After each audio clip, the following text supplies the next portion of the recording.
ఇప్పుడు విష్ణు బ్రహ్మలోకానికి వెళ్తే దేవతలంతా ఆహ్వానించగా సనత్ కుమారుడు సమాధిలోనే ఉండిపోవటానికి అన్నీ మనలోనే ఉన్నాయన్నమాట.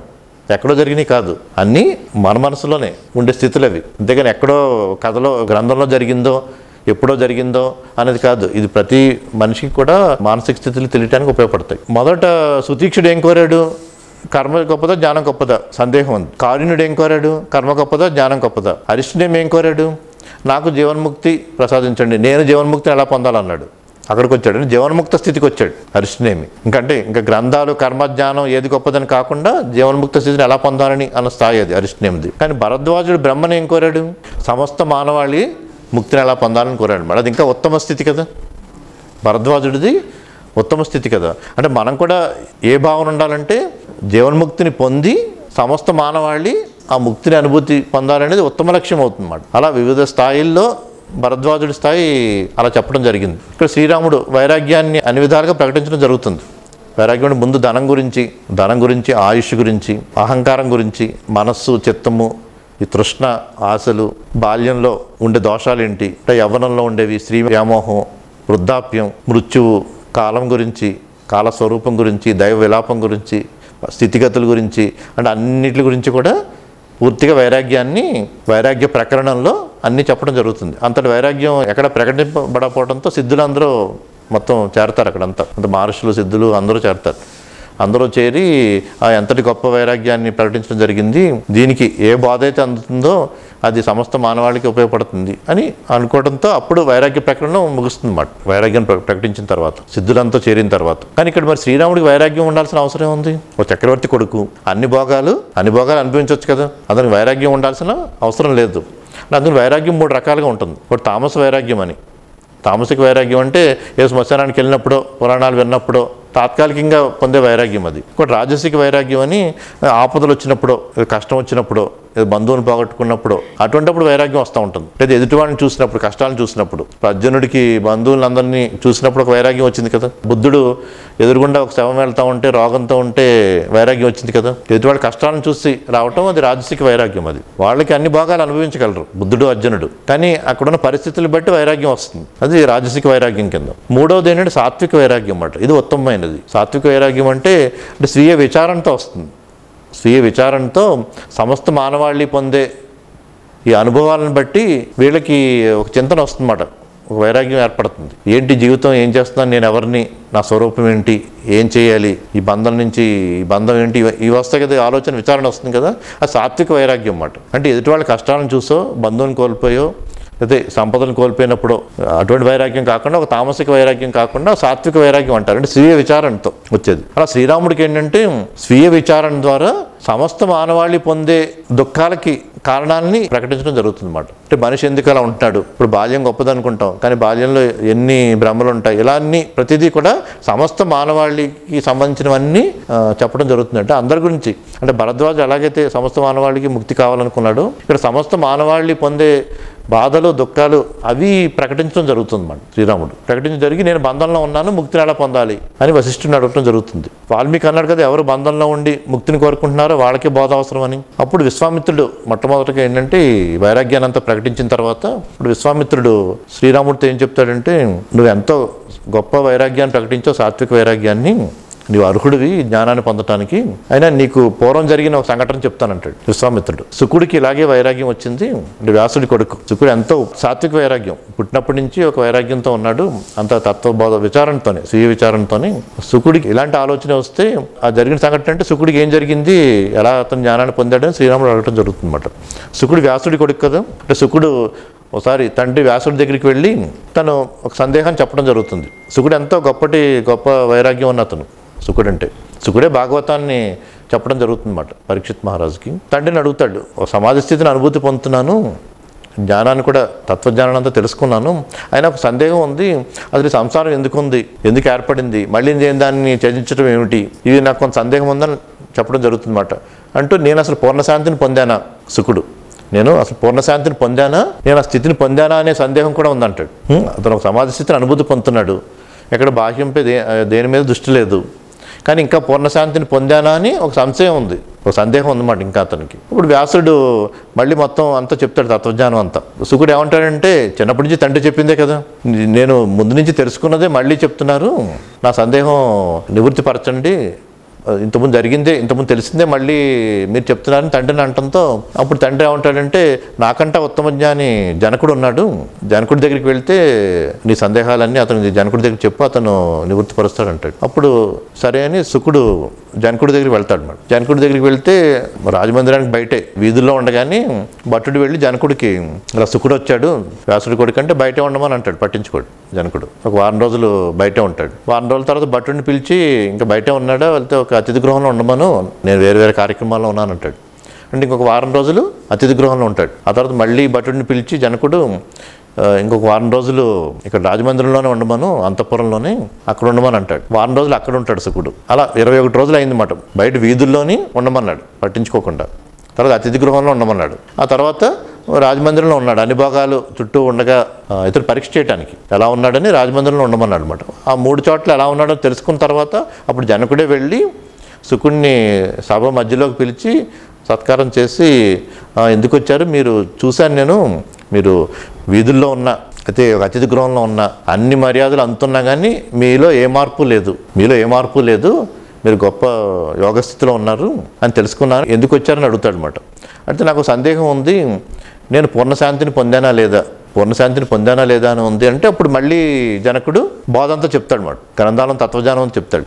చెప్తే నా తండ్రి కూడా ఇలాగే చెప్పాడు, మీరు అదే చెప్తున్నారు అంటాడు అనమాట. అంటే అప్పుడు జనకుడు అంటాడు శుకుడితో, నీవు పూర్తిగా పూర్ణశాంతిని పొందావు, ఎందుకంటే ఇక్కడ నీకు అవమానాలు, మరి బయట ఉండమంటే అవమానమే కదా, ఓ వ్యాసుడి కొడుకుని బయటే ఉండమంటే అవమానం కదా, కానీ అవమానం కింద తీసుకోలేదు. అలాగే అతిథి గృహం నుంచి రాజమందిరంలోకి వచ్చి అన్ని భోగాలు చూపిస్తున్నా కానీ ఒక పెద్ద మర్రి చెట్టుని పిల్లగాలు ఏం చేస్తుంది, పిల్లగాలుల్లా అన్నీ తగులుతున్నట్టు ఒక పెద్ద మర్రి చెట్టు నేను చేయలేవు కదా. అలా అతనిలో ఆ స్థితిలో మార్పు లేదు, అంతరంగ స్థితిలో. భాగ్యాలు కానీ అవమానాలు కానీ వృద్ధి సమృద్ధులు కానీ ఇవన్నీ కూడా ఏమి కూడా నీ అంతరంగ స్థితిని ఏమీ మార్చడం లేదు, నువ్వు గొప్ప యోగ స్థితిలో ఉన్నావు అని చెప్తూ నిన్ను ఈ దృశ్యం బంధించలేదు. ఈ దృశ్యంలో మనందరం ఎంతో కొంత తాదాత్మ్యం చెంది ఉంటాం, కొంత వ్యామోహంలో ఉంటాం కదా, అలా దృశ్యంలో మనం బంధింపబడి ఉంటాం అన్నమాట. ఇప్పుడు జనకుడు ఏం చెప్తాడు, ఈ దృశ్యం నిన్ను బంధించలేదు, ఎక్కడ కూడా దృశ్యం బంధించలేదు 3 స్థితుల్లో కూడా, అందుకు నువ్వు పూర్ణశాంతిని పొందే ఉన్నావు అని జనకుడు చెప్పడంతో అప్పుడు అతను తెలుసుకుని అతని సందేహం తొలగి తర్వాత మళ్ళీ వెళ్ళిపోవడం జరుగుతుంది అన్నమాట. అని ఇక్కడ ఏం జరిగింది, కొత్తగా జరిగింది ఏం లేదు. జనకుడు నువ్వు పూర్ణశాంతిని పొందున్నావు అని చెప్పాడు, అంతే కదా, కొత్తగా అతని స్థితిలో మార్పు ఏం లేదు. 2 సన్నివేశాలు ఉంటాయి శుకుడితో. ఒకసారి వ్యాసుడు శుకుడు ఇద్దరు వెళ్తూ ఉంటే వ్యాసుడు ముందు అన్ని అంటే కమండలాలు అన్నీ పట్టుకుని జపమాల అన్ని దుస్తులతో వస్త్రాలతో ముందు వ్యాసుడు వెళ్తూ ఉంటాడు. అక్కడ నది దగ్గర నగ్నంగా స్త్రీలు నది దగ్గర ఉంటా వ్యాసుడిని చూసి అందరూ వెంటనే దుస్తులన్నీ కట్టేసుకుంటారు అన్నమాట, వస్త్రాలన్నీ కూడా వ్యాసుడిని చూసి. అతను అన్నీ వెళ్తూ ఉంటాయి. అలా ముందుకు వెళ్ళిపోతాడు. వెనకాల శుకుడు వస్తాడు. శుకుడు దిగంబరంగా ఉంటాడు అన్నమాట. శుకుడు ఎప్పుడు దిగంబరంగా ఉంటాడు, యువకుడు. అతడు దిగంబరంగా యువకుడిగా వెళ్ళినా వాళ్ళు నగ్నంగానే స్నానం చేస్తారు అన్నమాట, పట్టించుకోకుండా, దుస్తులు వేసుకోకుండా. వ్యాసులు ముసలివాడు అన్ని దుస్తులు అన్ని వేసుకుని ఉన్నా కానీ అతను చూసి కంగారు పడతారు. కానీ ఇతడు ఎంతటి వైరాగ్యంతో అతని మానసిక స్థితి ఎలా ఉంటుందంటే, ఇతడు యువకుడు దిగంబరంగా వెళ్ళినా కానీ వాళ్ళు ఇతనిలో ఏ మార్పు ఉండదు అని ఇతని స్థితిని అనుభూతి పొందిన వాళ్ళు అన్నమాట. అంత గొప్ప స్థితిలో ఉంటాడు. అలాగే శుకుడు ఎక్కడికి వెళ్ళినా కానీ ఏ గ్రామంలో ఒక పూట కూడా ఉండడు అన్నమాట. ఒక ఆవు పాలు పితికే సమయం ఉంటాడు అంతే, ఎక్కడైనా ఉంటే ఒక గ్రామంలో. మళ్ళీ అక్కడి నుంచి ఇంకో గ్రామం దిగంబరంగా వెళ్ళిపోతూ ఉంటాడు. ఇప్పుడు జైన మతంలో ఉంటారు కదా దిగంబరులు, శ్వేతాంబరులు అని, అలా దిగంబరంగా ఉంటాడు.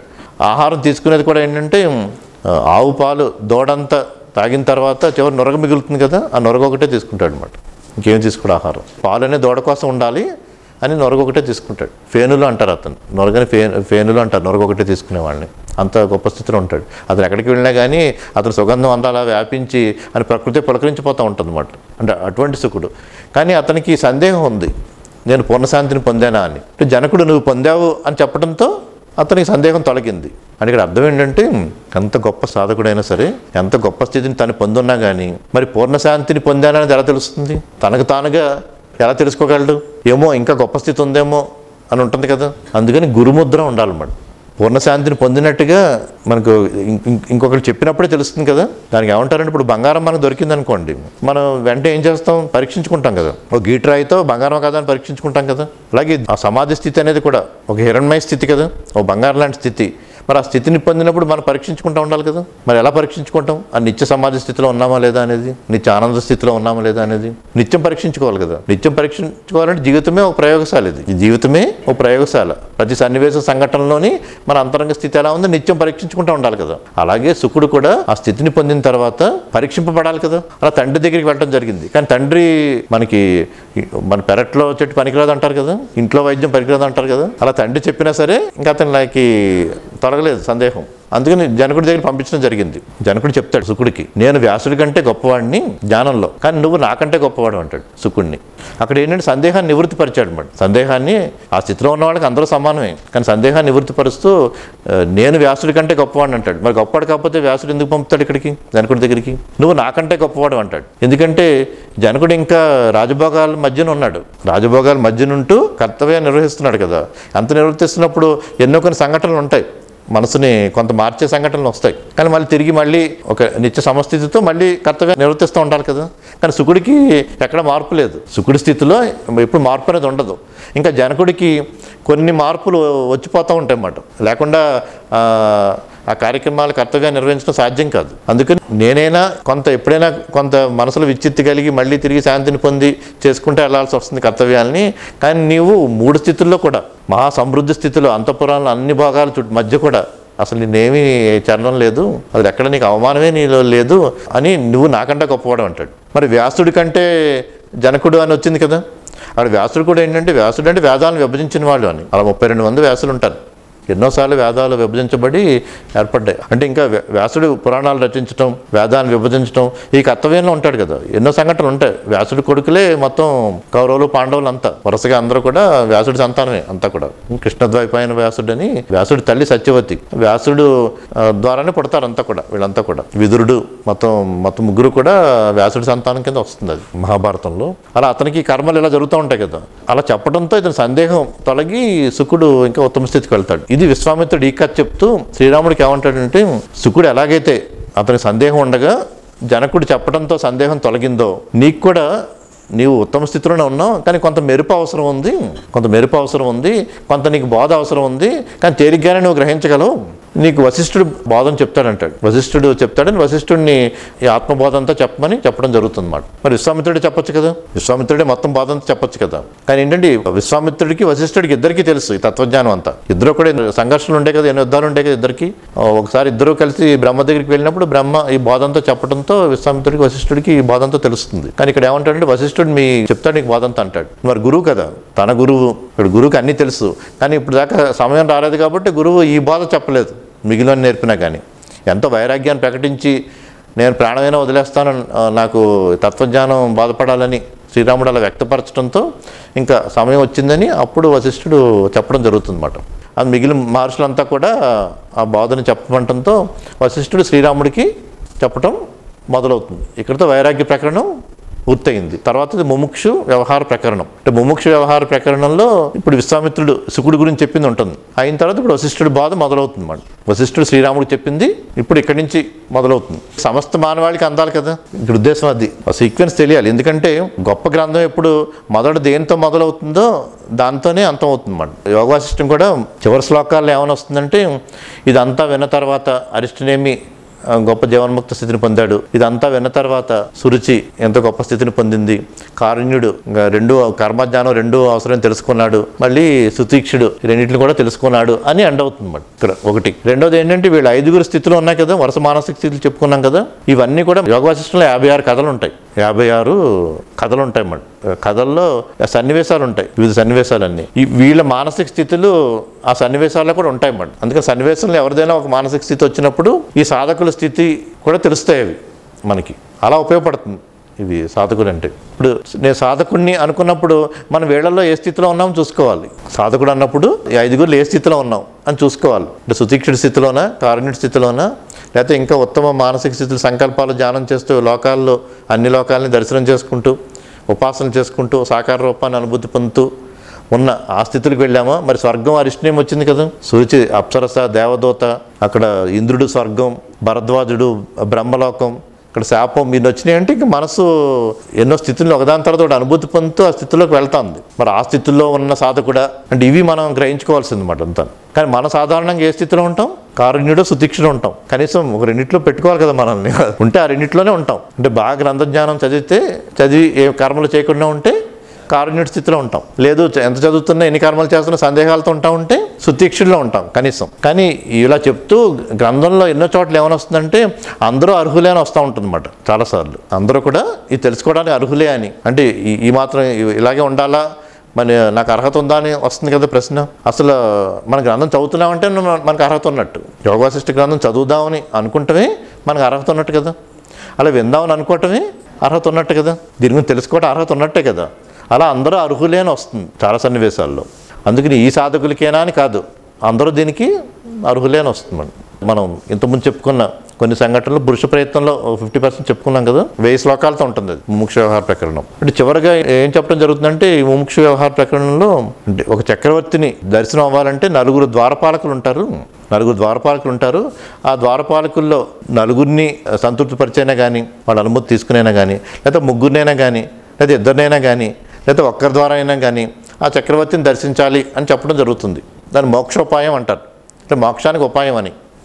అది అక్కడ చక్రవర్తి అంటే మన ఆత్మస్థితి, చక్రవర్తి అంటే మనం పొందే ఆ స్థితి మాట. ఇక్కడ 4 ద్వారపాలకులు అంటే శమము అంటే శాంతి ఆనందంతో ఉండే స్థితి. అది శమము.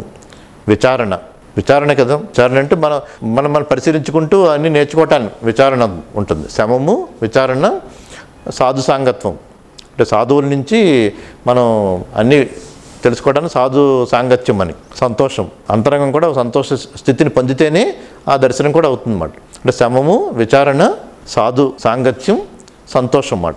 ఈ 4 ద్వారపాలకులు అని. అంటే అక్కడ మరి శ్రీరాముడు చెప్పడం కదా, అందుకని చక్రవర్తి 4 ద్వారపాలకులు అంటే అర్థమవుతుంది. కానీ ద్వారపాలకుల ద్వారానే ఆత్మదర్శనం జరుగుతుంది అని మనం తెలుసుకోవాలి.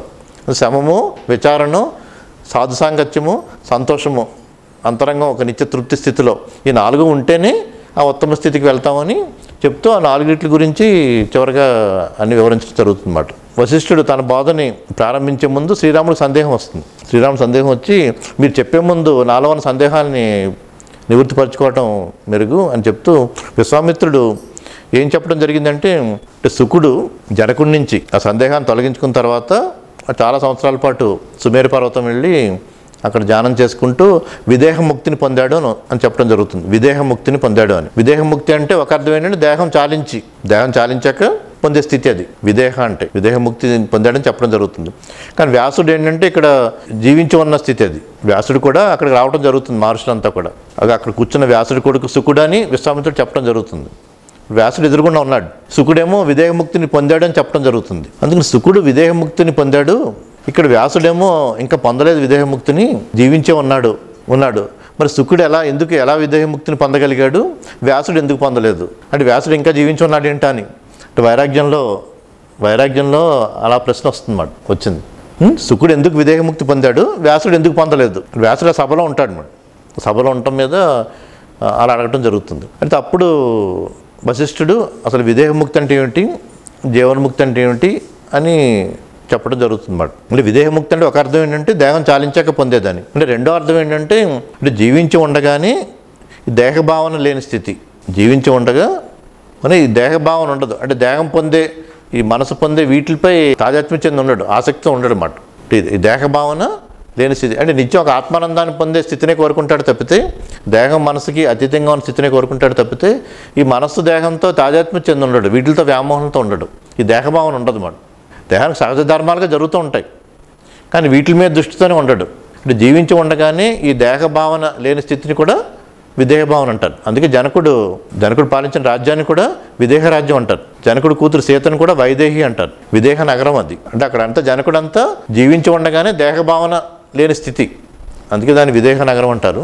అది వాస్తవానికి బీహార్ సరిహద్దుల్లో ఉంటుంది. నేపాల్ జనకుడు ఉన్నది, జనకపురం అని నేపాల్లో ఉంటుంది. అది అడగడంతో వశిష్ఠుడు ఏం చెప్తాడంటే చెప్తూ అసలు ఈ బ్రహ్మాండాలు ఎలా ఏర్పడినాయి అనేది వివరిస్తాడు అన్నమాట వశిష్ఠుడు.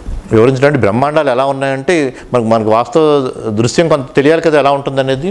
బ్రహ్మాండాలు ఎలా ఏర్పడ్డాయంటే ఇప్పుడు సూర్యుడి నుంచి కిరణాలు వస్తాయి కదా, ఇలా ఒక సూర్యుడే కాదు, ఇంకా ద్వాదశాదిత్యులని 12 సూర్యులు ఉంటారని, ఇంకా అనంత విశ్వం చూస్తే ఎన్నో వందల వేల సూర్యులు ఉంటారని, ఇదంతా ఒక ప్రకాశం అనుకుంటే విశ్వం అంతా కూడా మహాప్రకాశంగా ఒక మహాసూర్యుడు లాగా విశ్వం అంతా కూడా మహాప్రకాశంగా ఉందని ఈ చైతన్యం అంతా కూడా.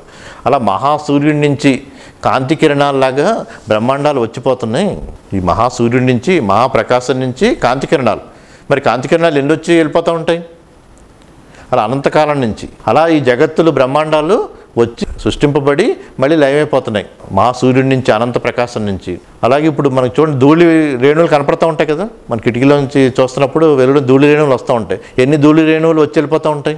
అలా ధూళి రేణువులు వచ్చి వెళ్ళిపోతున్నట్టుగా ఈ బ్రహ్మాండాలు కూడా ఏర్పడి మళ్ళీ లయించిపోతున్నాయి. అలాగే ఎడారిలో ఇసుక రేణువులు పైకి వెళ్తూ ఉంటాయి కదా, ఇసుక నుంచి పైకి వెళ్ళి ఎన్ని ఇసుక రేణువులు పైకి వచ్చి మళ్ళీ కలిసిపోతూ ఉంటాయి.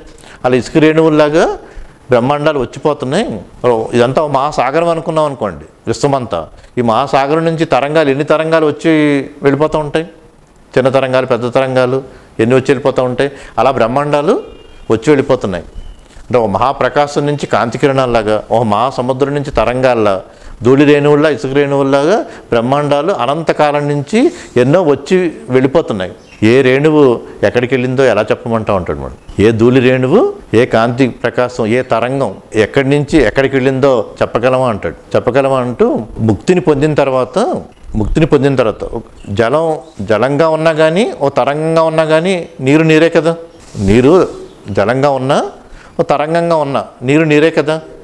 అలా ముక్త స్థితిని పొందిన తర్వాత దేహం చాలించాక అంటే జలంగా ఉండటం, లేదు జీవించి ఉండగా ఓ తరంగంలా ఉండటం, ఎలా ఉన్నా కానీ జలమే కదా. అలాగే ఆ ముక్త స్థితిని పొందావా లేదా అన్నదే ముఖ్యం. నీవు ఆ ముక్త స్థితిని పొందావా లేదా అన్నదే ముఖ్యం. అంతేగాని విదేహమా సదేహమా అన్నది ముఖ్యం కాదు. ఎందుకంటే జలం తరంగంగా ఉన్నా జలంగా ఉన్నా జలమే, నీరే. అలా గాలి వీచినా వీయకపోయినా గాలే కదా. ఇప్పుడు గాలి అనేది ఒక ముక్త స్థితి అనుకుందాం, వీచట్లేదు అంటే అది ఒక విదేహ భావన అనుకుందాం, వీస్తోంది జీవించి ఉన్న భావన అనుకుందాం. రెండింటిలోని కూడా గాలే కదా. అంటే అంత చైతన్య రూపంగానే ఉంటుంది. దేహం చాలించినాక కానీ జీవించి ఉన్నా కానీ అంత చైతన్య రూపంగా ఉంటుంది. నువ్వు ఆ భావనతో ఉండు. ఎప్పుడైతే నీకు చైతన్య భావనతో ఉన్నావో అప్పుడు ఏది గొప్పదా అన్న భావన రాదు. ఇది మొదటిది. రెండోది ఏంటంటే చాలా ముఖ్యమైనది మనం తెలుసుకోవాల్సింది, అసలు విదేహముక్తి గొప్పది, అది ఎందుకు వ్యాసుడు పొందలేదని శ్రీరాముడు అడగటం జరుగుతుంది. విదేహముక్తి గొప్పది శుకుడు పొందాడు, అది ఎందుకు వ్యాసుడు పొందలేదని కదా అడిగింది. కానీ ఎవరికి విదేహముక్తి గొప్పదని భావన వస్తుంది? దేహం మీద ఇంకా కొంత, ఈ దేహ భావన ఇంకా కొంత ఉంటేనే, ఈ దేహం చాలిస్తేనే ఇంకా గొప్ప స్థితి లభిస్తుందని వస్తుంది. ఈ దేహం మీద ఇంకా కొంత అనురాగం ఉందనుకోండి, దేహభావన ఇంకా కొంత ఉందనుకోండి, ఉంటే ఇంకా నాకు దేహభావన ఉందేంటి, ఈ దేహం చాలించాకే ఇంకా గొప్ప స్థితి అని ఆలోచన వస్తుంది కదా. అందుకే నీకు ఇంకా కొంత దేహభావన ఉంటేనే విదేహ ముక్తి గొప్పదని భావన వస్తుంది. నీకు ఈ దేహభావనే లేదనుకో, ఆ భావన ఎందుకు వస్తుంది అంటాడు. సో ఎంత లాజిక్ అది. ఈ దేహభావనే లేకపోతే అసలు ఆ విదేహ స్థితి గొప్పదని ఎందుకు వస్తుంది అంటే నీకు దేహం మీద ఇంకా కొంత అభిమానం ఉంది, అందుకని దేహం చాలిస్తేనే ముక్తి, అది ఇంకా గొప్పది, జీవించి ఉంచడం కన్నా గొప్ప స్థితి అనే భావన వస్తుందని చెప్పడం మాట. రెండోది ఏంటంటే విదేహముక్తి గొప్పదాని వచ్చిందంటే ఈ కర్తవ్య నిర్వహణ మీద దృష్టి లేదు. సమాధిలో ఉండి దేహం చాలించేసి ముక్తిని పొందటం మీద అతనికి అది ఉత్తమ లక్ష్యంగా ఉంది అతనికి. ఇక్కడ కూడా చూడండి కర్తవ్య నిర్వహణ చెప్తుంది, దేహం చాలించాక ముందు ముక్తి కాదు, జీవన్ముక్త స్థితి రెండో ఒకటి. నువ్వు జీవించి ఉండగా నువ్వు ముక్తిని పొంది ఉండటం ఉత్తమమైనది. అప్పుడు నీ దేహభావన పూర్తిగా లేనట్టుగా అనుభవం ఉంటుంది కదా. ఇప్పుడు జనకుడు అలాగే దేహభావన లేకుండా రాజ్యాన్ని పాలించాడు. అలా వ్యాసుడు కూడా జీవన్ముక్త స్థితిలో ఉన్నాడు, ద్వంద్వాలకు అతీతంగా ఉన్నాడు. వ్యాసుడు జీవన్ముక్త స్థితిలో ఉన్నాడు, అతడు శుకుడు కూడా, ఇద్దరు ఒకటే అని చెప్తాడు అనమాట. అంటే జీవన్ముక్తుడు విదేహముక్తుడు ఇద్దరు ఒకటే. కానీ శ్రీరాముడికి ఎందుకు ఆ ప్రశ్న వచ్చిందంటే ఇంకా దేహం మీద కొంత భావన ఉంది, విదేహముక్తే గొప్పది అనుకుంటున్నాడు. కానీ జీవించి ఉండగానే ఈ దేహం మీద ఏ భావన లేకపోతే జనకుడిని మించిన రాజయోగి లేడు, జనకుడే గొప్ప రాజయోగి అన్నమాట. భగవద్గీతలో కూడా శ్రీకృష్ణుడు జనకుడిలా రాజయోగిలా ఉండాలని చెప్పడం జరుగుతుంది. మరి వ్యాసుడు కూడా జనకుడి దగ్గర పంపడం జరిగింది కదా. అంటే జీవించి ఉండగానే ఏమాత్రం దేహభావం లేకపోతే అది జీవన్ముక్త స్థితి అది ఉత్తమ స్థితి అవుతుంది కదా. ఇప్పుడు రెండో ఒకటే అవుతుంది. అలాగే మనకు ఆలోచన వచ్చిందంటేనే దేహం చాలించాకే పొందే ముక్తే గొప్పది అన్న ఆలోచన వచ్చిందంటే అసలు జీవితం మీద తనకి జీవించి ఉండాలనే దృష్టే లేదు, ఆసక్తి లేదు. అసలు కర్తవ్య నిర్వహణ, కర్మలు వీటి మీద దృష్టే లేదు అతనికి. ఎంత తొందరగా దేహం చాలించేస్తే అంత తొందరగా నిర్వాణముక్తి వస్తుంది, అది గొప్పది అన్న ఆలోచన ఉందన్నమాట. అందుకని అది గొప్పది కాదు. రెండో ఒకటి, వ్యాసుడికి కానీ వాల్మీకి కానీ నాకు కానీ వశిష్ఠుడికి కానీ నాకు కానీ మా అందరి ఉద్దేశం ఏంటంటే జీవాత్మ పరమాత్మల ఏకాత్మ భావన, నీ స్వరూపాన్ని తెలుసుకోవటం, జీవించి ఉండగా ముక్త స్థితి ఏమిటని బోధించడమే మా అందరి లక్ష్యం కూడా. అంతేగాని ఏది గొప్పది, దేహం చాలించాకే ముక్తే గొప్పదని ఆ ప్రహసనం మా లక్ష్యం కాదు అని వశిష్ఠుడు చెప్పడం జరుగుతుందన్నమాట. ఇది కీలకమైనమాట. బోధలో ఇలాంటి అంశాలన్నీ కూడా కర్తవ్య నిర్వహణ చెప్తాయి. జీవించి ఉండగానే ముక్తిని పొందే స్థితి ఉత్తమమైనదని బోధించడం జరుగుతుందన్నమాట. ఇలా మనకి శ్రీరాముడి సందేహాన్ని గురించి చెప్పిన తర్వాత వశిష్ఠుడు అప్పుడు పురుష ప్రయత్నం గురించి చెప్తాడు. పురుష ప్రయత్నం అని హ్యూమన్ ఎఫర్ట్ అంటాం కదా, ఫ్రీ విల్, హ్యూమన్ ఎఫర్ట్, వీటి మీద ఎన్నో సందేహాలు ఉంటాయి కదా. పురుష ప్రయత్నం గురించి అనర్గళంగా చెప్తాడు అన్నమాట అంతా. పురుష ప్రయత్నమే గొప్పదే అని వశిష్ఠుడి బోధ అంతా కూడా.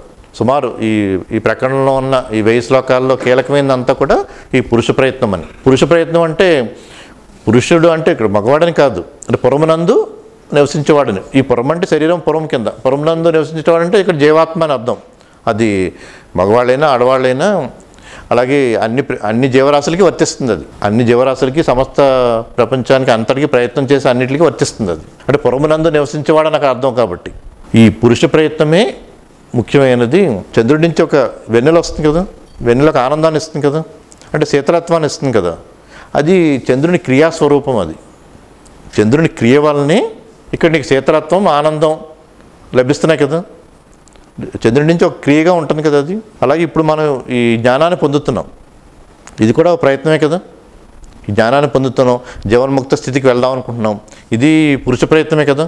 అసలు పురుష ప్రయత్నం యొక్క స్వరూపం ఏమిటంటే కర్మ. పురుష ప్రయత్నం యొక్క స్వరూపం ఏంటంటే అది కర్మ.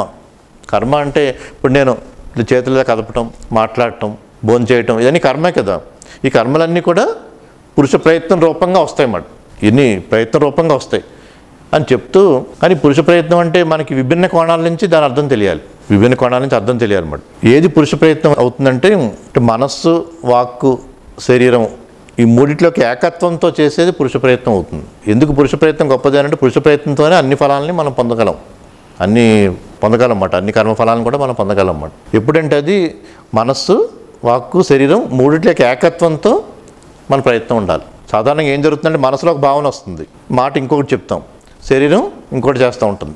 మూడు దేని పని దాన్ని చేస్తున్నప్పుడు మనం కర్మఫలాన్ని పొందలేం కదా. అంటే సాధు పురుషుల సందేశాన్ని అనుసరించి మనస్సు, వాక్కు, శరీరం యొక్క ఏకత్వంతో చేసేదే పురుష ప్రయత్నం అవుతుందన్నమాట. అటువంటి ప్రయత్నాన్ని నువ్వు చేస్తే అన్ని స్థితుల్ని పొందగలవని. అలా కర్మలు 2 రకాలుగా ఉంటాయి. ఒకటి ప్రాక్తన కర్మలు అండి, అంటే ప్రాక్తన కర్మలు అంటే గతంలో చేసిన కర్మలు. ఆద్యతన కర్మలు అండి, అంటే వర్తమానంలో చేసే కర్మలు. గతంలో చేసిన కర్మలన్నీ ఉంటాయి కదా. గతంలో చేసినంటే మనం ఇప్పటి నుంచి ఇంక చిన్నప్పటి వరకు, గర్భంలో ఉన్నంత వరకు, మళ్ళీ తల్లిదండ్రుల జన్యువుల నుంచి వచ్చేవి. ఆ గతంలో చేసిన కర్మలన్నీ ప్రాక్తన కర్మలు. అవన్నీ ఇప్పుడు చేస్తున్న కర్మలు వర్తమాన కర్మలు, ఆద్యతన కర్మలు అంటారు. ఇలా 2 కర్మల కింద ఉంటుంది. కానీ ఇప్పుడు కూడా ఈ ఆద్యతన కర్మలే బలమైనవి, ఇవే బలమైనవి. ఈ కర్మల మీదే మనం దృష్టి పెట్టి మన ప్రయత్నం అంతా మనం చేసుకెళ్ళాలన్నమాట. అంతేగాని నా గతంలో కర్మల్ని గుర్తుపెట్టుకుని మనం ఏ ప్రయత్నం చేయకుండా ఉండకూడదు, ఏ ప్రయత్నం చేయకుండా ఉండకూడదు అన్నమాట. ఈ వర్తమాన కర్మల మీద దృష్టి పెట్టి ఇవే బలమైనవని మనం చేయగలిగింది చేస్తూ ఉండాలి. చేస్తూ అసలు మనం అంతా దైవమే చూసుకుంటుంది. అదృష్టం బాగుంటే దేనికి దానికి జరుగుతుందన్న భావన ఉంటుంది కదా మనకి.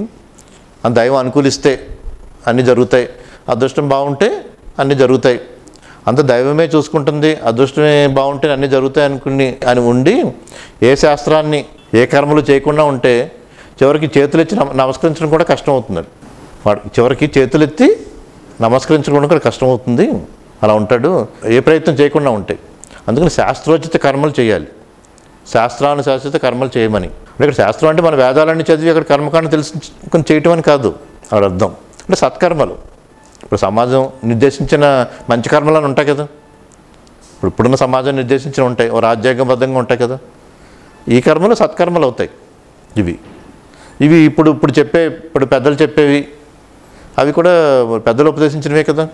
శాస్త్రోచితం అంటే శాస్త్రం ఉచితం అనమాట అక్కడ అర్థం. శాస్త్రం అంటే వాటిని అనుసరించి మాత్రమే చెయ్యాలి కర్మలన్నీ కూడా. అలా చేస్తే నువ్వు ఎంత గొప్ప ఫలితాలైనా పొందగలుగుతావు. అందుకని ఇవేమి చేయకుండా, ఏ కర్మలు చేయకుండా ఉంటే నీకు చేతులు ఎత్తి నమస్కరించడం కూడా కష్టం అవుతుంది. చివరికి ఏ చిన్న కూడా ఏమి చేయడానికి కానీ ఏదో అలవాటు పడి ఉన్నాం కదా అంతాని. అవకాశం పట్టడం, అందులో నీరు గుక్క తాగడం కూడా నీకు కష్టం అవుతుంది. అలా కాకుండా నువ్వు సత్కర్మలు చేస్తూ అంటే గొప్ప ఆత్మజ్ఞానంతో చేస్తే నువ్వు సమస్త ధరణి మండలాన్నంతా కూడా నువ్వు దానం చేసినా సరే నీలో ఏ మార్పు ఉండదు. అంటే ఇలా పురుష ప్రయత్నంతో సత్కర్మలు చేస్తూ ఉంటే నువ్వు సమృద్ధిని పొందటమే కాకుండా నువ్వు సమస్త భూమండలాన్ని కూడా సమృద్ధిని పరుస్తావు. అలా ఉంటాయి నీ కర్మలన్నీ కూడా. ఇటువంటి కర్మలు చేయాలని పురుష ప్రయత్నం గురించి చెప్పడం జరుగుతుంది. మనం చెప్పుకుంటూ కూడా ఈ పురుష ప్రయత్నం వివిధ కోణాల నుంచి చెప్పడం జరిగింది కదా. మొదటిది ఏంటంటే ఒక కర్మస్వరూపంగా, పురుష ప్రయత్నం యొక్క స్వరూపమే కర్మగా. రెండోది ఏంటంటే సాధువులు చెప్పిన మనోవాక్కాయ ఏకత్వంతో చేసేది. మనస్సు, వాక్కు, శరీరము, కాయ అంటే శరీరం అన్నమాట. వీటితో చేసిన ఏకత్వంతో చేసేదే పురుష ప్రయత్నం అవుతుంది. మూడోది ఏంటంటే వర్తమాన కర్మలు అన్నమాట. వర్తమాన కర్మలు బలమైనవి, ఇవే బలమైనవి అన్న భావనతో అంటే శాస్త్రం చెప్పిన కర్మలు మాత్రమే చెయ్యాలి. అప్పుడే పురుష ప్రయత్నం ఫలాన్ని ఇస్తుంది. ఇది మూడోది కదా. ఇప్పుడు ప్రయత్నం చేస్తున్నాం, అయినా మనం అనుకున్న ఫలాన్ని పొందట్లేదంటే దానికి ప్రయత్న రాహిత్యమే కారణం అవుతుందని గ్రహించాం అంటాడనమాట. మనం ప్రయత్నం చేస్తున్నప్పుడు పొందట్లేదు అనుకుంటే చాలా విషయాల్లో ప్రయత్న రాహిత్యమే ఉంటుంది కారణం. మన ప్రయత్న రాహిత్యమే ఉంది అని తెలుసుకుని ఇంకా ప్రయత్నాన్ని ఉన్నతంగా చేయాల్సి వస్తుందన్నమాట. నేను ప్రయత్నం చేస్తున్నాను పొందట్లేదంటే కారణం ప్రయత్న రాహిత్యమే కారణం అవుతుందని. అలాగే ఈ పురుష ప్రయత్నం అంతరంగ ప్రవృత్తిని బట్టి వస్తుంది. అది ప్రయత్నం కూడా మన ప్రవృత్తి ఎలా ఉంది, మన అంతరంగంలో మనకు ప్రవృత్తి ఉంటుంది కదా. ఒక్కొక్కరికి ఒక ప్రవృత్తి ఉంటుంది కదా. ఒక రాక్షస ప్రవృత్తి అంటారు కదా. అలా ప్రవృత్తులు బట్టి మనకి కర్మ బయటకు వస్తుంది కదా. అందుకని ప్రవృత్తినే మార్చుకోవాలి. ప్రవృత్తిని సద్గుణాలతో మార్చుకుంటేనే అది పురుష ప్రయత్నం రూపంలోకి వస్తుంది. అంతరంగ ప్రవృత్తి మనకి పురుష ప్రయత్నం రూపంలోకి వస్తుంది. ఎందుకంటే శాస్త్రోచితమైన కర్మలు చేస్తే పరమార్థానికి దారితీస్తాయి, శాస్త్ర విరుద్ధమైన చేస్తే అనర్థానికి దారితీస్తాయి. అయినా సరే మనకు అనిపిస్తుంది ఒకలా ఉండకూడదు అనుకుంటాం. అంటే ఏమనుకుంటామంటే దురుసుగా మాట్లాడటం, దౌర్భాషలాడటం చేయకూడదు అనుకుంటాం కదా. మనం కోప్పడాలి, అందరిని తిడుతూ ఉండాలని ఎవరు అనుకోరు కదా. ఇప్పుడు ఏదో అయ్యింది ఇంకా రేపటి నుంచి ఎవరిని దౌర్భాషలాడకూడదు, దురుసుగా ప్రవర్తించకూడదు, అది తీవ్రమైన దుఃఖం కూడా ఎందుకు, తీవ్రమైన దుఃఖాన్ని కూడా పొందకూడదు, చాలా విషయాలు మనం చేయకూడదు ఉంటుంది. దుర్వ్యసనాలకు వెళ్ళటం, వ్యసనాలు ఉంటాయి, రేపటి నుంచి మానేయాలనుకుంటారు కదా. చేయకూడదు అనుకుంటాం కానీ మళ్ళీ అవి చేస్తూ ఉంటాం. మరి ఎందుకు చేస్తూ ఉంటాం? దానికి కారణం ఏంటంటే గతంలో చేసిన కర్మలు, అంటే ప్రాక్తన కర్మలు, ఈ ఆద్యతన కర్మలు, వర్తమాన కర్మలు. ఈ గతంలో చేసినవి ఈ వర్తమానంలో చేయబోయేవి రెండు మేకపోతుల్లో కొట్టుకుంటూ ఉంటాడు. ఏ మేకపోతు బలమైతే అది తీసుకెళ్తుంది ముందుకి, ఏది బలమైందైతే అది తీసుకెళ్తుంది అన్నమాట. అంటే నువ్వు అన్నీ వెనకాట్లకి వెళ్తున్నావు అంటే దుర్వ్యసనాలకు ఏ చేయకూడదు అనుకుంటున్నామో అవి చేస్తున్నావంటే గత కర్మల యొక్క ఆకర్షణలకి అవి ఆకర్షిస్తున్నాయి నిన్ను. గత కర్మలు నేను ఆకర్షిస్తాయి అన్నమాట. నువ్వు ఆకర్షణలో పడకూడదు. గత కర్మల బలం ఎక్కువగా నీకు అనిపిస్తుంది కానీ వాస్తవానికి ఏంటంటే అంత వర్తమాన కర్మలకే బలం ఉంటుంది. బలం అంతా వర్తమాన కర్మలకు ఉంటుంది. అవి గత కర్మలకి ఏం బలం ఉంటుంది? గతంలో చేసిన కర్మలకి అది ఏ బలం ఉండదు దానికి. ఇప్పుడు నేను ఎలా కావాలంటే అలా చేయగలను కదా. ఇప్పుడు నేను ఎక్కడికి వెళ్ళాలంటే అక్కడికి వెళ్ళగలను, ఏం మాట్లాడాలనుకుంటే మాట్లాడగలను, ఏం చేయాలనుకుంటే చేయగలను. అంటే నా పరిధిలో దీనికి కదా బలవంతం ఉన్నది. బలవంతం దీనికి ఉంది, అసలు గత కర్మలకి లేదు బలం అసలు ఏమీ. కానీ ఓ సంస్కారం రూపంలో, వాసన రూపంలో ఉంటాయి మనసులో. ఓ సంస్కారాలు వాసనల కింద ఉంటాయి మనసులో. అందుకని రెండు మేకపోతుల్లా ఘర్షణ పడతా ఉంటాయి. ఏది బలమైందైతే అది చేసుకుంటాం. అప్పుడు నువ్వు తెలుసుకోవాల్సింది ఏంటంటే వర్తమాన కర్మల్లోనే బలం ఉంది. అసలు బలం ఉన్నదే వర్తమాన కర్మల్లో. అసలు అవి బలం లేనివి. అవి ఎక్కడో సంస్కారాల వాసనల రూపంలో విత్తనాల్లో ఉంటాయి. విత్తనాల్లో ఎక్కడో మూలలు ఉంటాయి మాట సంస్కారాల వాసనల రూపంలో. కానీ ఇప్పుడు ఈ కర్మలో మహావృక్షాల్లో ఉంటాయి మాట. అనంతంగా ఎంతైనా చేయగలిగి మహావృక్షాల్లాగా మనం చేయగలం. అది తెలుసుకోవాలన్నమాట మనం. బలవంతం ఇక్కడ ఉంది అని వర్తమాన కర్మల్లోనే బలవంతం తెలుసుకోవాలి. ప్రయత్నహీనుడు ఉంటాడు కదా, ప్రయత్నం చేయనివాడు. ఈ ప్రయత్నం చేయనివాడు ఎలా ఉంటాడంటే చేతిలో ఫలాన్ని వదిలేసి ఆకాశం నుంచి ఏదైనా మధురమైన ఫలం పడుతుందేమో చూస్తూ ఉంటాడట. అదృష్టం కోసం చూసేవాడు అదృష్టం కోసం చూసేవాడు, దైవం అనుకూలిస్తే అన్నీ జరుగుతాయి అనుకునేవాడు. ఎలాంటి వాడు అంటే చేతిలో ఫలం ఉంది వదిలేసి ఆకాశం నుంచి ఇంకా మధురమైన ఫలం దక్కుతుందని వెర్రిచూపులు చూస్తూ ఉంటాడు. వాడు అదృష్టాన్ని కోరేవాడు అన్నమాట, దైవం అన్ని చూసుకుంటుంది అనేవాడు.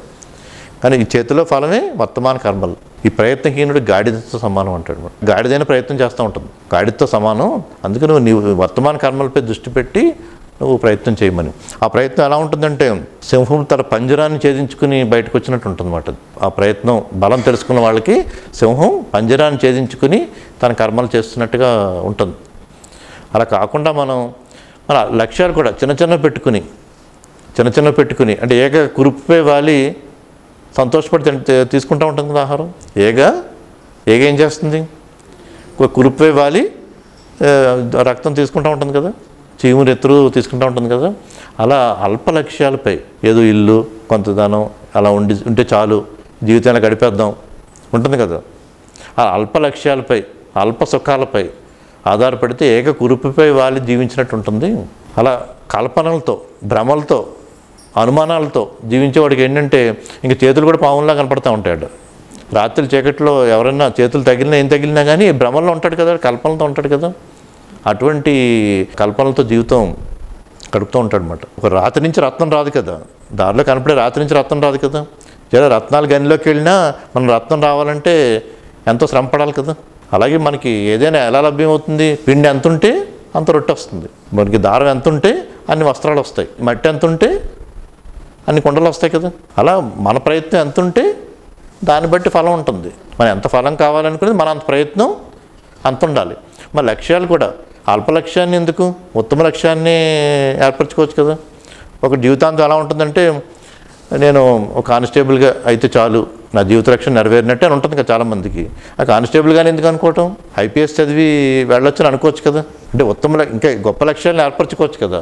అంటే అతను ఏర్పరచుకున్నాడని బట్టి అతని ప్రయత్నాలన్నీ ఉంటాయి కదా. ఇంకేముందుకు రాజకీయాల్లోకి వచ్చి హోమ్ మినిస్టర్ అవ్వాలని అనుకోవచ్చు కదా, సెంట్రల్ మినిస్టర్ అవ్వాలనుకోవచ్చు కదా. అంటే లక్ష్యాలు అతను చేయగలిగేవి ఉత్తమ లక్ష్యాలని ఏర్పరచుకోవచ్చు కదా. అలా ఉత్తమ లక్ష్యాలని మనం చేయగలిగిన వాటిలో ఉత్తమ లక్ష్యాలను ఏర్పరచుకోవటం ముఖ్యమైనదన్నమాట. అంత మార్పు ఉంటుంది. ఒక సింహం పంజరాన్ని ఛేదించుకుని తన ప్రయత్నం చేయటం ఎక్కడ, ఏక కురుపువే వాలి చీవునెత్తురు తాగుతూ బతుకటం ఎక్కడ. అలాగే ఎంత ఫలం లభిస్తుంది అనేది ఎంత ప్రయత్నాన్ని బట్టి ఉంటుందని తెలుసుకోవాలి. పిండి కొద్దీ రొట్టెలాగా, దారం కొద్దీ వస్త్రంలాగా, మట్టి కొద్దీ కొండలాగా తెలుసుకోవాలి. అలాగే మనకు రావట్లేదంటే దేని నుంచి ఏదో వస్తుందో తెలుసుకోవాలి కదా. రాత్రి నుంచి ఏమో రత్నంలో మారిపోదు కదా దేవుని. అలా అంత అనుమానాలు కల్పనలు ఏదో దైవం ఏదో చేస్తుంది అదృష్టంతో అన్నీ అయిపోతాయన్న భావనలు ఉండకూడదని. అలాంటి వాడిని లక్ష్మీదేవి కూడా అసహించుకుంటున్నారు. ప్రయత్నహీనుణ్ణి అంటే అదృష్టం ఒకసారి నాకు అన్ని జరగాలి లక్ష్మీదేవికి పూజ చేస్తూ ఉంటాం కదా. పొద్దున్నే మన దుకాణం తెరవగానే లక్ష్మీదేవికి పూజ చేస్తాం కదా. కానీ ప్రయత్నహీనుణ్ణి అంటే అదృష్టం ద్వారా నాకు అన్ని దైవవశాత్తు అన్నీ లభించాలనుకునేవాడిని లక్ష్మీదేవి అసహించుకుంటున్నారు. అంటే అక్కడ అర్థం ఏంటంటే మనకి అష్టలక్ష్మి చెప్తారు కదా, ఏ లక్ష్మి ఉంటే అన్ని లక్ష్మిలు దక్కుతాయి అంటారు, ధైర్యలక్ష్మి అని చెప్తారు కదా. అంటే నీ ప్రయత్నమే అని అక్కడ చెప్పేదంతా కూడా నీ ప్రయత్నం ద్వారానే లభిస్తుందని. మనం సాధారణంగా మన ప్రయత్నాల కింద మొదలు పెట్టాలి. ప్రత్యక్షంగా జరుగుతున్నప్పుడు మనం ఎంతవరకు ఏం చేయాలో తెలుస్తుంది కదా. ప్రత్యక్షముల కింద ఉన్నవి అంటే అనుభూతముల కింద ఉన్నవి, మనం ఏదైనా అనుభూతి పొందింది దాన్ని పొందడం గురించి. ద్రష్టముల కింద ఉన్నవి ఏదైతే మనం ఓ ద్రష్ట కింద ఏవైతే అనుభూతి పొందుతామో అవి శాస్త్ర సమ్మతంలో శాస్త్రం చెప్పినవి ఉంటాయి కదా, ఇవి నువ్వు పొందొచ్చు, ఇలా కర్మలు చేస్తే నువ్వు పొందొచ్చు అని ఉంటుంది. శాస్త్ర సమ్మతంగా ఉన్నవి. అనుష్ఠితములు అంటే అనుష్ఠానం ద్వారా పొందగలిగి చెప్తాయి కదా శాస్త్రాలన్నీ కూడా. ఇలాంటి వాటిల్లో మన ప్రయత్నం చూసుకోవాలి. ఇలాంటి వాటిల్లో అప్పుడే మనం ఫలితాన్ని పొందుతాం అన్నమాట. అంటే ప్రత్యక్షములుగా ఉన్నవి, అనుభూతములుగా ఉన్నవి, ద్రష్టములుగా ఉన్నవి, శాస్త్ర సమ్మతములుగా ఉన్నవి, అనుష్ఠితములుగా ఉన్నవి అని ఎంతమంది చేసి మనకి తెలిస్తే కదా. మీకు ఉద్యోగం చేస్తామంటే ఏదైతే పొందాలో ఇంతమంది అందరూ పొందినవే కదా. ఇంకా అనుభూతి పొంది ఇంకా ఎక్కువ పొందొచ్చు కదా. ఓ ద్రష్టములుగా ఉండి, ఇంకా శాస్త్రం చెప్పినవి ఉండి, ఇంకా దానికి అనుష్ఠితములుగా చేయగలిగేలా ఉండి, ఇలాంటివి మనం వాటిల్లో మన ప్రయత్నాన్ని పెట్టాలి. పెడితే అప్పుడు ఫలం దక్కకుండా ఉండదు. ప్రయత్నం చేస్తే ధనికుడుగానో పండితుడుగానో అవ్వకుండా ఎవ్వరూ ఉండరు అంటాడు. ప్రయత్నం చేస్తే అయితే ధనికుడన్నా అవుతాడు, లేకపోతే పండితుడన్నా అవుతాడు అన్నమాట.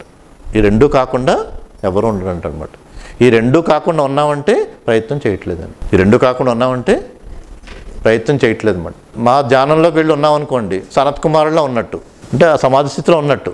అంటే ఇక్కడ ఏంటి కర్తవ్య నిర్వహణలో భాగంగా చెప్పింది అని మనం ఎప్పుడు గ్రహించాలి. అది గ్రహించాల్సింది ఏంటంటే మనం ప్రయత్నం చేస్తే ధనికుడిగానో లేకపోతే పండితుడిగానో అవుతాం మనం, లేకుండా ఉండదు అంటాడు. ఎందుకంటే ఏదో దానికి తీసుకెళ్తుంది ప్రయత్నం, తీసుకెళ్లకుండా ఉండదు అంటాడు అన్నమాట. అది అంటే మనం గ్రహించుకోవాలి. మనకి అదృష్టం వల్ల నేను ధనికుడిని అయిపోవాలి అని ఒక భావన ఉంటుంది కదా, అదృష్టవశాత్తు జరిగిపోవాలని. ఆ కల్పనలో ఊహల్లో అలా ఉంటాం కదా అంతానికి. కానీ నువ్వు ప్రయత్నం చేస్తే దక్కుతుంది. అది దక్కపోతే పండితుడైనా అవుతావు, జ్ఞానమైనా లభిస్తుంది. ఏదో ఒకటి లేకుండా మాత్రం ఉండదంటాడు. అలా ప్రయత్నం చెయ్యి అని చెప్తూ, కానీ బాల్యం నుంచి మనం అంత దృష్టితో ఉండం కదా, బాల్యం నుంచి ఎంత అజ్ఞానంతో ఉంటాం కదా, అందరూ ఏర్పరిచిన భావాలతో ఉంటాం కదా. మనం పుట్టినప్పటి నుంచి మనకి ఏంటంటే అందరూ ఎన్నో భావాలు ఏర్పరుస్తారు కదా. ముందు పేరు పెడతారు, ఆ పేరుతో వ్యామోహంలో ఉండిపోతాం. కులం అని చెప్తారు, దాంతో వ్యామోహంలో ఉంటాం. కుటుంబం అంటారు, కుటుంబంతో వ్యామోహంలో పడిపోతాం. అది ఎవరైతే చెప్తే వాటితో బంధం ఏర్పరచుకుని వాటితో వ్యామోహం నుంచి బయటికి రాం కూడా, భావనతో పండిపోతాం. అంతేకాకుండా మనకి ఇంట్లో కుటుంబంలో బంధువులు స్నేహితుల్లో లేకపోతే మనం చదువుకున్న అన్ని చోట్ల కూడా చెప్తారు కదా ఎలా ఉండాలని, జీవితం ఎలా ఉండాలనో ఏం చేయాలనో చెప్తూ ఉంటారు కదా. అంటే ఎవరి భావాలు వాళ్ళు, ఎవరి ఆలోచనలు వాళ్ళు చెప్తూ ఉంటారు. మరి అక్షంతలు వేసినట్టు వేస్తారు మీకు. ఇప్పుడు విత్తనాల్లాగా మన మనసుల్లో ఎవరి భావాలు వాళ్ళు చెప్తూ ఉంటారు. ఇలా ఉండాలి అలా ఉండాలని చెప్తారు కదా. ఇవన్నీ కూడా అంటే మన మనసులో విత్తనాల్లో వేస్తున్నారు చిన్నప్పటి నుంచి కుటుంబంలో అలా పెరుగుతూ వచ్చాం కదా. అన్ని విత్తనాలు వేస్తారు, పలానా కులం అంటారు. దాంతో మనం ఎంత జీవితంలో ఎంత భావన పెట్టేసుకుంటాం, ఎంత భావన పెట్టుకుని దానికే జీవితం అర్పించేస్తూ ఉంటారు కదా. మొత్తం ఎవరో ఏర్పరిచిన భావన అది, కుటుంబంలోనూ ఏర్పరిచిన ఒక్క భావనకి జీవితాన్ని అర్పించేసుకుంటాం. మన పురుష ప్రయత్నానంతా వదిలేసి పేరు చెప్తారు, పేరుతో వ్యామోహంలో పడిపోతాం. మతం అంటారు, మతంలో వ్యామోహం పడిపోతాం. లేకపోతే నువ్వు ఇలా ఉండాలి జీవితాంతం అంటారు, దాంతో బంధంలో ఉండిపోతాం. అంటే మనసు ఇంకోటి చెప్తుంది, భావాలు ఇంకోటి ఉంటాయి. ఇతరులు ఏర్పరిచిన భావాలు ఉంటాయి కదా. ఆ సంఘర్షణలో ఏం చేయాలో కూడా మనకు తెలియని స్థితి వస్తుంది కదా అంతా కూడా. అలా ఇతరులు ఏర్పరిచిన భావాలని కాకుండా నీలో నువ్వు ఏం చేద్దాం అనుకుంటున్నావు, నీ మనసు ఏం చెప్తుంది, అదే వాక్కుగా శరీరంతో చేసే కర్మలుగా మారాలన్నమాట. ఇతరులు ఏర్పరిచిన భావాలతో కాకుండా. కానీ బాల్యంలో అలా జరిగిపోతుంది మన ప్రమేయం లేకుండా. బాల్యంలో అంతా కూడా ఇతరులు ఏర్పరిచిన భావాలతోనే మన జీవితం జరిగిపోతుంది. అంత అజ్ఞానంతోనే జరుగుతుంది అంతా కూడా, ఆ చిత్త చాపల్యంతో వెళ్ళిపోతుంది అంతా కూడా. కానీ యవ్వనం అలాంటిది కాదు కదా. ఒక యువకుడిగా అయ్యాక ఇంకా ఆలోచన విచారణ మనం ఏర్పరచుకోగలం కదా. ఇలా విచారణ ఏర్పరచుకుంటున్నప్పుడు అప్పుడు స్వీయ దోష నివృత్తి కింద ఇప్పుడు దోషాలన్నీ చేరిపోయినాయి, వాటి చికిత్స మొదలు పెట్టాలన్నమాట. చికిత్స మొదలు పెట్టాలంటే నా మనసు ఏం చెప్తోంది, కానీ ఇతరులు ఏం చేర్చారు, నా మనసు ఏం చెప్తుంది, నా హృదయం ఏం చెప్తోంది, ఇతరులు ఏం చేర్చారు, ఇతరులు చేర్చిని ముందు పక్కన తీసేయాలి. అది చిన్నప్పటి నుంచి ఏర్పరుస్తారు కదా ఎన్నో భావాలు, అవన్నీ కూడా ముందు పక్కకి తీయాలన్నమాట. తీసి మన మనసులో పూర్తిగా మనం ఏం చేద్దాం అనుకుంటున్నాం అని అది ప్రయత్న రూపంలోకి తీసుకురావాలన్నమాట. అంత యవ్వనంలో మొదలు పెట్టాలి. యవ్వనంలో అంటే అక్కడ అర్థం ఏ వయసులో ఉన్న ఆలోచన మొదలైందంటే యవ్వనమే. అది ఆలోచన లేదనుకోండి వృద్ధాప్యమే. అది అంటే ఆలోచన రావటమే అక్కడ ముఖ్యం మాట. అంటే ఆలోచన ఏర్పరచుకుని ఆ స్వీయ విచారణ ద్వారా మనం కర్తవ్యాన్ని చేయాలి. ఈ పురుష ప్రయత్నంలో భాగంగా అంటే 4 ముఖ్యమైనవి ఏంటంటే సరైన శాస్త్రం తెలియాలి, సత్శాస్త్రము అని. అంటే సరైన శాస్త్రం తెలియాలి, తెలిసేది కూడా సరైన తెలుసుకుంటూ ఉండాలి కదా, సరైన తెలుసుకుంటూ ఉండాలి. అలాగే సాధు సాంగత్యం మాట. సాధు సాంగత్యం అంటే సత్సంగం. మనం తెలుసుకుంటూ ఉండటమే కాకుండా అదే జ్ఞానాన్ని పొందిన కొంతమందితో అదే అభిప్రాయాలు ఉన్న వాళ్ళతో మనం కలిసి కూర్చుని విశ్లేషించుకోవటం, అదే సత్సంగం అంటే. సత్శాస్త్రము, సత్సంగము, స్వీయ విచారణ. అంటే మనం నిత్యం మననం చేసుకుంటే విచారణ చేస్తూ ఉండాలన్నమాట అంతా. ఈ శాస్త్రంలో బోధింపబడింది, సత్సంగంలో అందరితోని చెప్పుకుంటున్నది, స్వీయ విచారణ నిత్యం జరుగుతూ ఉండాలి. ఉంటూ స్వీయ ప్రయత్నం ఉండాలి. మన ప్రయత్నం కూడా చేస్తూ ఉండాలి. దాన్ని మనకి కర్మల రూపంలో అవన్నీ తీసుకురావాలన్నమాట. ఈ 4 ముఖ్యమైనవి. ఈ 4 మనం ఆచరిస్తూ వెళ్తూ ఉంటే ఒక బలవంతుడు బాలుణ్ణి వశపరుచుకున్నట్టు మనం దేనైనా వశపరుచుకోవచ్చు. గొప్ప మల్లయోధుడు ఒక బాలుణ్ణి ఎలా వశపరుచుకుంటాడు, అలా వశపరుచుకోవచ్చు అంటాడు. అంటే ప్రాక్తన కర్మలన్నీ ఏ బలం లేనివి అవి, అంటే గతంలో జరిగిన కర్మలు. కానీ ఇప్పుడు వర్తమానంలో చేయబోయేవి మనం ఎంతో బలంతో చేయొచ్చు కదా. గొప్ప మల్లయోధుడు బాలుణ్ణి ఎలా వశపరుచుకోగలడో అలా నువ్వు వశపరుచుకోవచ్చు అంటాడు. అంత తేలిక అంటాడు. అలాగే అందరూ కూడా పురాణాలు చదివిన అందరూ కూడా ప్రయత్నంతోనే. ఇప్పుడు విష్ణువు రాక్షస సంహారం ఎలా జరుగుతుంది, ప్రయత్నమే కదా. ఒక అవతారం ప్రయత్నమే కదా. ఒకరికి ఇంద్రస్థితి లభించిందని చెప్పడం జరుగుతుంది. విశ్వామిత్రుడు ఆ స్థితిని ఎలా పొందాడు, వశిష్ఠుడు ఆ స్థితిని ఎలా పొందాడు, రాక్షసులు ఆ బలాన్ని ఎలా పొందారు, అన్ని ప్రయత్నమే కదా, అన్ని ప్రయత్న రూపంలోనే అన్నీ జరుగుతాయి మేడం, అంత ప్రయత్నంతోనే అన్నీ జరుగుతాయని.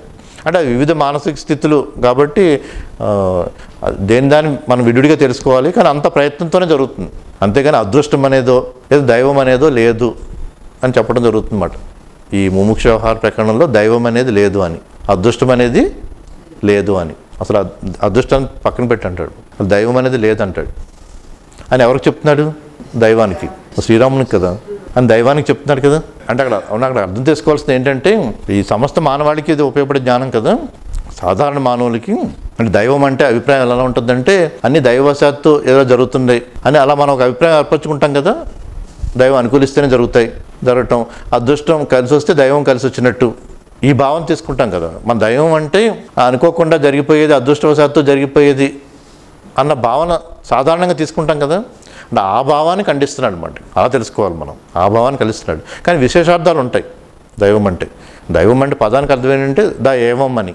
ద ఏవం అంటే ఏదైతే ఇస్తుందో నీకు అని. ఇప్పుడు వాయువుని ఇస్తుంది, వాయుదేవుడు అంటాం, వాయుదైవం అని. అగ్ని లభిస్తుంది, అగ్నిదేవుడు అంటాం. ఏదైతే ఇస్తుందో ద ఏవం, ఏదైతే ఇస్తుందో దాన్ని దైవం అని చెప్తాం. అంటే కానీ ఇక్కడ మన సాధారణంగా మనం దైవం అనుకూలిస్తే అన్నీ జరుగుతాయి, అది సాధారణంగా మనం తీసుకునే అర్థం అన్నమాట. దైవం అంటే దాన్ని ఖండిస్తున్నాడు ఇక్కడ. దాన్ని ఖండించి నీ ప్రయత్నంతోనే అన్నీ జరుగుతాయి, అంతే అదృష్టవశాత్తు దైవం అనుకూలించో అని కాదు, ఆ రెండు పక్కన పెట్టి అంత నీ ప్రయత్నంతోనే ఏదైనా చేయమని చెప్పడం జరుగుతుంది అన్నమాట. అంటే దైవం అంటే సామాన్య అర్థంలో అదృష్టవశాత్తు లభించేవి అన్న అర్థంలో చెప్పే వాటిని ఇలా చెప్పడం జరుగుతుంది. అంటే ఉదాహరణకి ఈ పురుష ప్రయత్నం అని కూడా ఇలా మానవుల ప్రయత్నం అని కాకుండా అన్ని సకల జీవరాశులవి అన్నిటి ప్రయత్నం అది ప్రయత్నం కింద వస్తుంది. చంద్రుని క్రియాస్వరూపం అని చెప్పుకున్నాం కదా. అలాగే ఇప్పుడు చెట్టుకి ఫలాలు ఉంటాయి కదా, ఒకటి తీయటి ఫలం, ఒకే చెట్టుకి ఒకటి తీయటి ఫలం ఒకటి చేదు ఫలం వచ్చింది అనుకోండి. ఒకే చెట్టుకి తీయటిది చేదుది ఫలం వస్తే మనం సాధారణంగా ఏమనుకుంటాం, దైవవశాత్తు తీయటి ఫలం వచ్చింది, అదృష్టం బాగోక చేదు ఫలం వచ్చింది అనుకుంటాం కదా. అంటే అలా ఎందుకు అనుకోవాలి? అక్కడ ఫలభోక్త ఎన్నో కారణాలు ఉంటాయి కదా ఎందుకు రావటానికి. ఎందుకు రావటం అనేది కారణం ఉంటుంది కదా, అవి విశ్లేషించుకోవాలి. కానీ అదృష్టం వల్ల తీపి వచ్చినాయి, దురదృష్టం వల్ల చేదు ఫలాలు వచ్చినాయి అని అలా ఎందుకు అనుకుంటాం. ఫలభోక్త దాన్ని విశ్లేషించుకోవాలి. అలాగే కొన్ని క్షయం అయిపోతూ ఉంటాయి, లభించి నాశనం అయిపోతూ ఉంటాయి కదా కొన్ని. ప్రతి వస్తువుకు కూడా లభించటం మళ్ళీ అది నాశనం పొందటం ఉంటాయి కదా, ఎక్స్పైరీ డేట్ లాగా వృద్ధి క్షయాలు ఉంటాయి కదా నాశనం అని. వాటికి కారణం క్షయకర్త, దాని స్వభావం అది. దాన్ని మనం అలా నిర్దేశించుకుంటే వెళ్ళాలి ఏంది జరుగుతుందని. అంతేగాని అదృష్టం వల్లనో దైవవశాత్తు వల్లనో అన్న భావనలే వద్దు అని. అంటే ఎప్పుడైనా జరుగుతున్నప్పుడు మనం ఒకటి ఆశిస్తాం తీయటి ఫలాలని, అక్కడ చేదు ఫలాల కింద వచ్చినాయి అనుకోండి, అది దైవవశాత్తుని ఎందుకు అనుకోవటం, కారణం విశ్లేషించుకోవాలి కదా.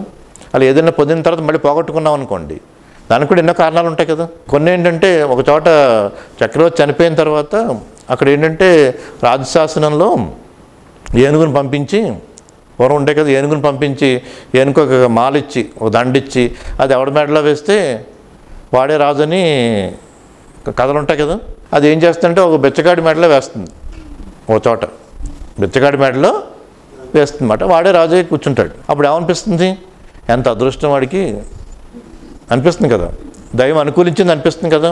అంటే అలా ఎందుకు అనుకోవాలి, అక్కడ రాజశాసనం అలా ఏర్పరిచారు. అక్కడ మంత్రుల పురంలో ఉండే జనం ఉంటారు కదా, అక్కడ జనం కానీ అక్కడ మొత్తం అందరికి కూడా సమాన అభిప్రాయ బుద్ధి ఉంది కదా, అందరిలోనే అది ఏర్పడింది. మనందరం కలిసి అలా ఏర్పరచుకుందామని అక్కడ శాసనంలో ఏర్పడింది. మంత్రుల ప్రజల అభిప్రాయం అలా ఉంది, దాన్ని బట్టి అలా జరిగింది. ఏనుగు ఎవడొకటి మెడలో వేయాలి కదా, ఇచ్చిన తర్వాత దానికి అలాగా ట్రైనింగ్ ఇచ్చాక. అలాగే ఈ బిచ్చగాడు కూడా ఏమో అది ఎక్కడెక్కడో తిరుగుతా అనుకోకుండా ఇక్కడికి వచ్చాడు కదా ఇవిడికి. అలా ఎవరి ప్రయత్నాలు అవి జరుగుతూ ఉండగా జరిగింది అంతే. అది అలా అనుకోవాలి. అంటే అదృష్టం అనే మాట ఏంటంటే ఆ ద్రష్టము అని, ద్రష్ట అంటే చూడటం, ద్రష్టము అంటే మనం చూడగలిగేదాన్ని, ద్రష్టము అంటాం. చూడలేనిది ఆ ద్రష్టము, చూడలేనిది ఆ ద్రష్టం అన్నమాట. శుభం అశుభం అంటారు కదా, అశుభం అంటే శుభం కానిది కదా. అలా ఆ ద్రష్టము అంటే మనం చూడలేనిది అన్నమాట.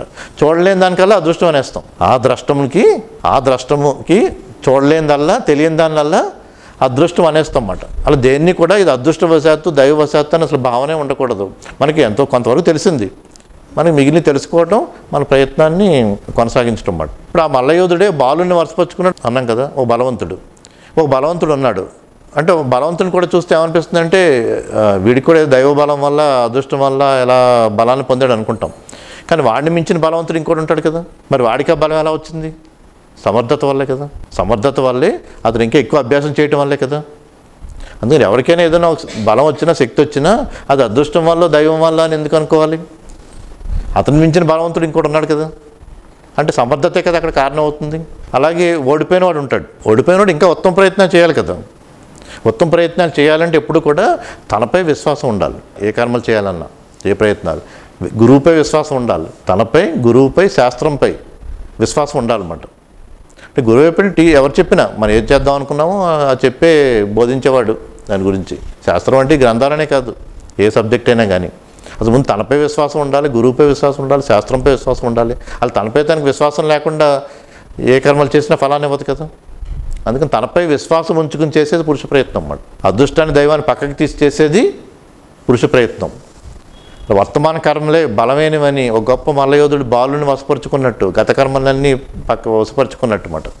వాటి ఆకర్షణలో పడకుండా చేసుకెళ్ళేవి పురుష ప్రయత్నం అవుతుంది. అలాగే మనస్సు, వాక్కు, శరీరాన్ని పూర్తి ఏకత్వంతో చేసేవి పురుష ప్రయత్నం అవుతుంది. అసలు దాని స్వరూపమే కర్మగా ఉంటుంది అన్నమాట. వ్యవసాయం చేస్తారు, పంట మనకి ఎంతో గొప్పగా ప్రయత్నం చేసాం, ఎంత గొప్ప ప్రయత్నం చేస్తామంటే మంచి ఫలితం రావాలి కదా. చేస్తే అనుకోకుండా వర్షం వచ్చి పంట అంతా దెబ్బతింది. పంట దెబ్బతినగానే ఏమనిపిస్తుంది? అదృష్టం బాగలేదు, దైవం అనుకూలించలేదు అనుకుంటాం కదా. అది వర్షం యొక్క ప్రయత్నం. అది వర్షం అలా వచ్చింది, దాని వర్ష ప్రయత్నం కింద అలా జరిగింది. నీవేం చేయాలి? వెంటనే మళ్ళీ విత్తులు ఎక్కడ, నాగలు ఎక్కడ అని మళ్ళీ ప్రయత్నం ఆరంభించాలి కదా. ప్రయత్నం ఆరంభించుకుంటే వెళ్ళాలి, కానీ అదృష్టం బాగుగా అలా అయ్యింది, దైవవశాత్తు జరిగింది ఎందుకు అనుకోవటం? దాని పాత్రే లేదు. అక్కడ వర్ష ప్రయత్నం అలా జరిగింది, నీ పురుష ప్రయత్నం ఉంది. నీ పురుష ప్రయత్నంతో మళ్ళీ మనం పంట వేసుకోవడం చేసుకెళ్ళాలి కదా.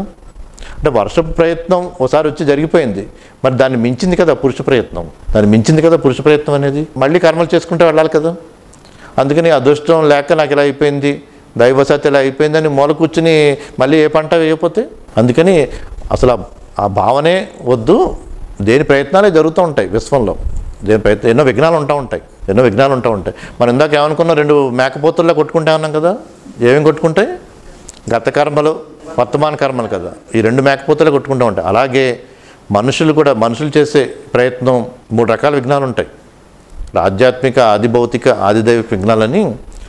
ఆధ్యాత్మిక అంటే మన బుద్ధిలోనే ఒక కర్మ చేద్దాం అనుకుంటాం, మళ్ళీ మన బుద్ధే మళ్ళీ మారుతూ ఉంటుంది, పూర్తిగా సహకరించదు అన్నమాట. బుద్ధి మనసులోనే మార్పులు వస్తూ ఉంటాయి మళ్ళీ. కానీ ఆధ్యాత్మిక విఘ్నాలు అంటారు వాటిని. ఆది భౌతిక విఘ్నాలు అంటే అసలు శరీరం ఒకసారి సహకరించకపోవచ్చు, అనుకోకుండా మనం ఏదో చేద్దాం అనుకుంటాం, ఏ అనారోగ్యం పాలయ్యో మళ్ళీ శరీరమే సహకరించకపోవచ్చు కదా. అలా విఘ్నాలు రావచ్చు. లేకపోతే అన్నీ మనం ప్రయత్నాలు చేసినా అనుకోకుండా ఏదో పంట వేసినప్పుడు వర్షం రావటం, అది దైవిక విఘ్నాలు. అంటే దైవమని ఏదైతే ఆ విఘ్నాలను ఇస్తాయో వాటిని ఆ విఘ్నాలు అంటాం. ఈ 3 విఘ్నాలు ఉంటాయి, లేకుండా ఉండవు, ఏదో ఒక రూపంలో ఉంటాయి. కానీ ఏంటంటే నీ వర్తమాన కర్మలు, మనిషి చేసే ఈ వర్తమాన కర్మలు, అవి ఈ విఘ్నాలు యొక్క సంఘర్షణతో జరుగుతూ ఉంటాయి మాట ప్రయత్నం అనేది. ఇవి 2 మేకపోతలు కొట్టుకుంటాయి, విఘ్నాలని, నీకు ప్రయత్నాలని. ఇవి కూడా 2 సంఘర్షణ పడుతూ ఉంటాయి అన్నమాట. కానీ నీవు వాటిని ఏ కారణాలు ఏంటో విశ్లేషించుకుంటే ఇంకా ఉన్నత కర్మలు చేసుకెళ్ళాలని. వ్యాపారికి నష్టం వస్తుంది, నష్టం వస్తే ఏం చేస్తాడు? రోజు లక్ష్మీదేవిని పూజిస్తున్నాను అయినా నష్టం రావటం ఏంటనో, లేదా అదృష్టం బాగాలేకో, నాకు ఇలాగే భావన ఉంటాయి కదా. అంటే అవన్నీ నిష్ప్రయోజనం అని, అనవసరం అని, సమయం వృధా అని, అసలు ఆలోచించడమే వాటి గురించి వృధా అన్నమాట. అంటే మళ్ళీ ఇంకో వ్యాపారం చేసుకుంటాడు, మళ్ళీ లాభం రావడానికి ప్రయత్నిస్తూ ఉంటాడు అన్నమాట. అంటే ఈ బోధలో చెప్పేదంతా ఏంటంటే, అసలు నీకు విఘ్నం ఏర్పడినప్పుడు, నువ్వు అనుకున్న ఫలితాన్ని నువ్వు పొందినప్పుడు మళ్ళీ తిరిగి నువ్వు ప్రయత్నం చేయటమే. అది ప్రయత్నం చేయకుండా నీకు ఏ భావన వచ్చినా సమయం వృధా అన్నమాట. కాలం వృధా అవుతున్నట్టు దానికి, ఆ భావనలో నిరాశ, నిస్పృహలకి ధైర్యంతో వెళ్ళి మళ్ళీ నాకు కోలుకోవడానికి చాలా టైం పట్టింది అంటాం కదా. ఇవన్నీ ఏంటంటే ఈ పురుష ప్రయత్నం గురించి తెలియక, అంత దైవం అదృష్టం చూసుకుంటుంది, అది అనుకూలించలేదు, ఈ భావనలోకి వెళ్ళిపోవటం వల్ల అన్నమాట. అంటే నీ వర్తమానంలో నీ కర్మల బలం తెలియక అలా అనిపిస్తుంది. అది దీనికి ఏంటంటే చిత్తశుద్ధి, జ్ఞానం ఉండాలి. మనం పొందాలన్నా జ్ఞానం ఉండాలి. దేని గురించి అయినా పొందాలంటే పూర్తి జ్ఞానం ఉండాలి. మిడిమిడి జ్ఞానంతో ఏం చేసినా రాదు కదా. చిత్తశుద్ధి ఉండాలి. చిత్తశుద్ధి, జ్ఞానము 2 ఉంటేనే మన ప్రయత్నం సరైన ఫలితాన్ని ఇస్తుంది. అలాగే దేశకాల ద్రవ్య క్రియలు, విశేషాల వ్యవహారం కూడా తెలియాలి.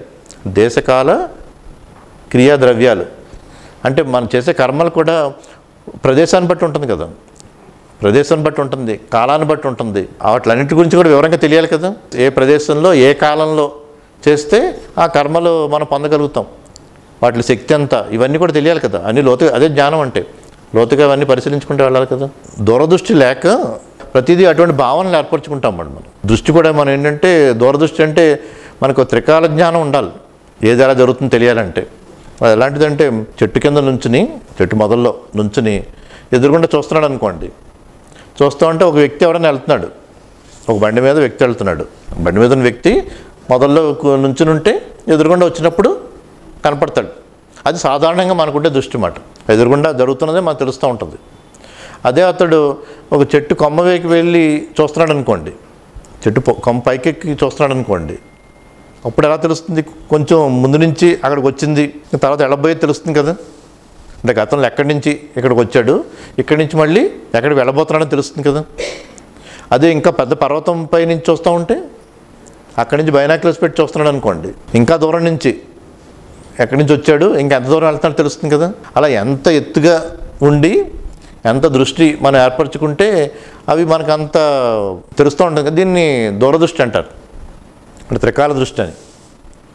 అంటే ఎక్కడి నుంచి ఇది జరుగుతోంది, ఇది మళ్ళీ ఇది ఎక్కడికి వెళ్ళబోతోంది అనేవి తెలుస్తూ ఉంటాయి అన్నమాట మనకి. మనకు జ్ఞానం పెరిగి వెళ్ళి త్రికాల దృష్టి ఏర్పడుతుంది.